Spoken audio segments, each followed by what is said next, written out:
Un feliz y bendecido domingo para todos. Llevamos una semana transmitiendo el Lectio Divina de todos los días. Y qué bueno que juntos sigamos persistiendo en el mensaje de Dios diario y dejando que Dios obre en nosotros todos los días, para que cada día, cada paso que demos en nuestro caminar sea la santa voluntad de Dios en compañía de la Virgen María. Señor, haznos pacientes en nuestro camino, excesivamente determinado y no del todo respetuoso, y acude en nuestra ayuda enviándonos al amigo y custodio del tiempo de la Iglesia, el Espíritu Santo. Amén.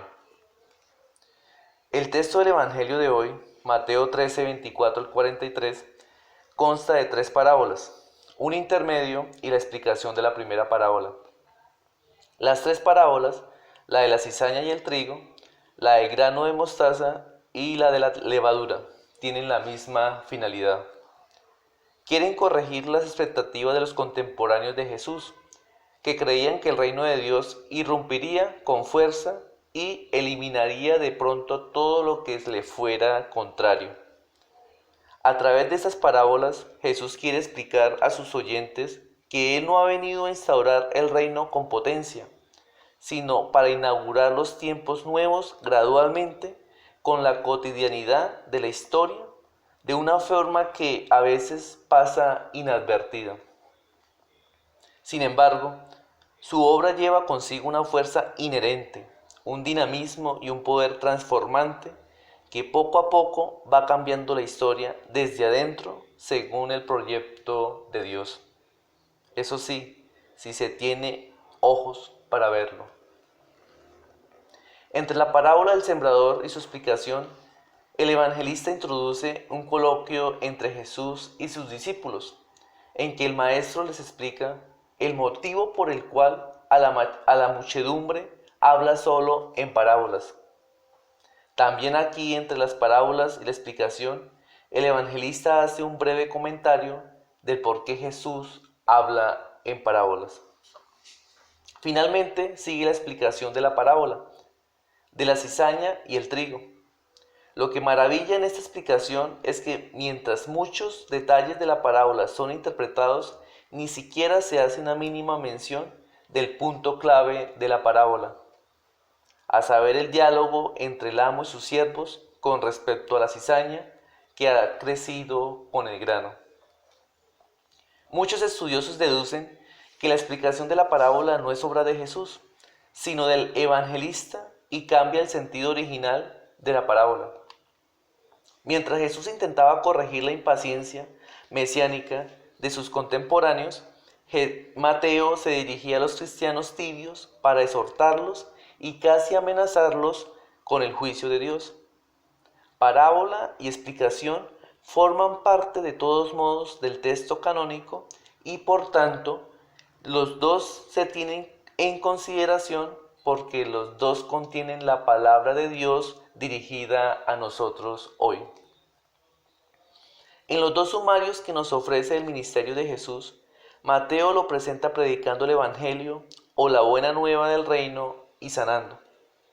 La expresión reino de los cielos se encuentra 32 veces en Mateo. Es una expresión equivalente a reino de Dios, que se encuentra solo 4 veces en Mateo, mientras es la expresión más usual en el resto del Nuevo Testamento. Por respeto, los hebreos evitaban mencionar no solo el nombre de Dios, que fue revelada a Moisés, sino también la palabra Dios, a la que sustituyen con otras varias palabras y expresiones entre las cuales el cielo o los cielos. Mateo, el más hebraico de los evangelistas, se conforma a esta costumbre. El reino de Dios, la expresión no se encuentra en el Antiguo Testamento, donde sin embargo se encuentra a menudo la idea de la realeza de Dios sobre Israel y sobre el universo, y también el equivalente verbal de la expresión neotestamentaria. Dios reina. En efecto, el reino de Dios, incluso como viene presentado en el Nuevo Testamento, es sobre todo la acción de Dios, que reina, y la situación nueva que resulta de su reinar. Dios ha sido siempre rey, pero con el pecado Israel y la humanidad enteras se sustraen de su reinado y crean una situación contraria a su proyecto originario. El reino de Dios se establecerá cuando todo esté de nuevo sometido a su dominio, es decir, cuando aceptando su soberanía la humanidad realice su diseño. Jesús ha proclamado la venida de estos tiempos nuevos. De cualquier modo, la realidad del reino de Dios se hace presente y anticipada en Él y con la comunidad fundada por Él. Pero la iglesia no es todavía el reino.